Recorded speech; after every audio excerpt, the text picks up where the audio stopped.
أعوذ بالله من الشيطان الرجيم. بسم الله الرحمن الرحيم. قل أعوذ برب الناس ملك الناس إله الناس من شر الوسواس الخناس الذي يوسوس في صدور الناس من الجنة والناس. صدق اللہ العظیم. میں شروع کرتا ہوں اس رب کے نام سے جو سب سے اعلیٰ ہے، بڑا ہی مہربان اور نہایت رحم والا ہے. آپ کہہ دیں کہ میں پناہ میں آیا لوگوں کے رب کی، لوگوں کے بادشاہ کی، لوگوں کے معبود حقیقی کی وسوسہ پہنچانے والے، وسوسہ ڈالنے والے کے شر سے اور چھپ جانے والے کے شر سے. جو وسوسہ ڈالتا ہے لوگوں کے دلوں میں، چاہے وہ جنات میں سے ہو یا چاہے وہ انسان میں سے ہو. سورۃ الفلق میں دنیاوی آفات و مصائب سے پناہ مانگنے کی تعلیم دی گئی ہے، اور اس صورت میں اخروی آفات سے پناہ مانگنے کی تاکید کی گئی ہے. جیسا کہ لفظ شر کا مفہوم سورۃ فلق میں بیان کیا گیا، آلام اور موجبات آلام دونوں کو شامل ہے.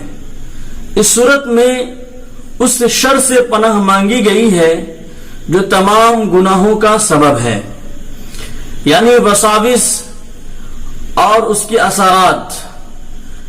چونکہ آخرت کے نقصانات زیادہ سخت ہیں، اس لیے اس کی تاکید پر قرآن کریم کا اختتام کیا گیا. قل اعوذ برب الناس. رب کے معنی پالنے والا، ہر حال میں اصلاح کرنے والا. اس جگہ رب کی اضافت ناس کی طرف کی گئی اور پہلی صورت میں فلک کی طرف. وجہ یہ ہے کہ سورہ فلک میں ظاہری اور جسمانی آفات سے پناہ مانگنا مقصود ہے، اور وہ انسان کے ساتھ مخصوص نہیں، جانوروں کو بھی بدنی آفات و مصائب، مشکلات، پریشانیاں پہنچتے ہیں، بخلاف وسوسہ کے کہ وسوسہ شیطانی، اس کا نقصان انسان کے ساتھ مخصوص ہے اور جنات بھی اس میں شامل ہیں. اس لیے یہاں رب کی اضافت ناس کی طرف کی گئی ہے. ملک الناس، لوگوں کا بادشاہ. الہ الناس، لوگوں کا حقیقی معبود. ان دونوں صفتوں کا اضافہ اس لیے کیا گیا کہ لفظ رب جب کسی خاص چیز کی طرف منسوب ہو تو اللہ تعالی کے سوا بھی دوسروں کے لیے بولا جاتا ہے. جیسے رب الدار، گھر کے مالک کو کہا جاتا ہے. رب المال، مال کے مالک کو کہا جاتا ہے. اور ہر مالک بادشاہ نہیں ہوتا ہے. ملک کا اضافہ کیا کہ وہ رب یعنی مالک حقیقی ہے اور بادشاہ حقیقی ہے، معبود حقیقی ہے. اس لیے الہ الناس، ان تینوں صفتوں کو جمع کرنے میں یہ ایک حکمت ہے کہ ان میں سے ہر صفت حفاظت کی داعی ہے، کیونکہ ہر مالک اپنے مملوک کی حفاظت کرتا ہے، اسی طرح ہر بادشاہ اپنی رعیت کی حفاظت کرتا ہے.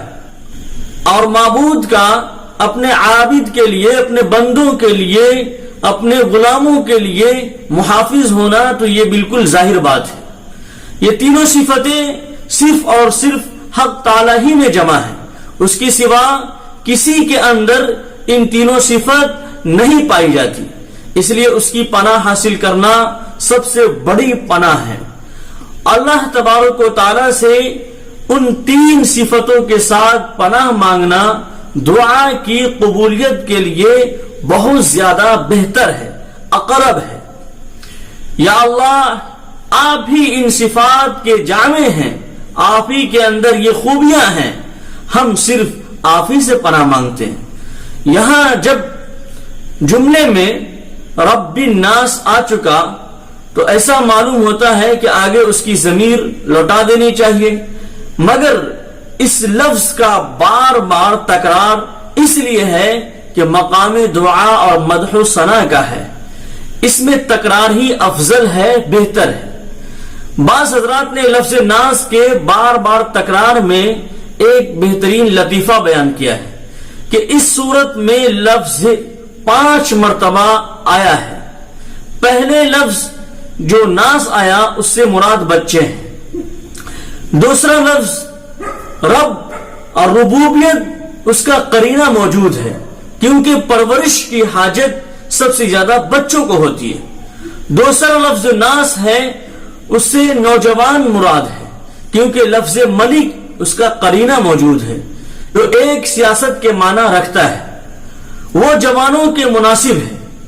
تیسرا لفظ ناس وہ بوڑھے اس سے مراد ہیں جو دنیا سے بالکل الگ تھلگ ہو کر منقطع ہو کر عبادت میں مشغول ہوں، اور لفظ الہ اس کا قرینہ موجود ہے جو عبادت کی طرف اشارہ کرتا ہے، عبادت کی طرف مشیر ہے۔ چوتھا لفظ ناس اس سے مراد اللہ کے نیک صالح بندے ہیں، اور لفظ وسوسہ اس کا قرینہ موجود ہے کیونکہ شیطان نیک بندوں کا دشمن ہوتا ہے اور ان کے دلوں میں وسوسہ ڈالنے کی بھرپور وہ کوشش کرتا ہے اور اس کو اپنا مشغلہ بنائے ہوا ہے۔ اور 5ویں جگہ جو لفظ ناس آیا اس سے مراد مفسد لوگ ہیں، گناہگار لوگ ہیں، کیونکہ ان کے شر سے پناہ مانگی گئی ہے۔ من شر الوسواس الخناس، اللہ تعالیٰ کی 3 صفات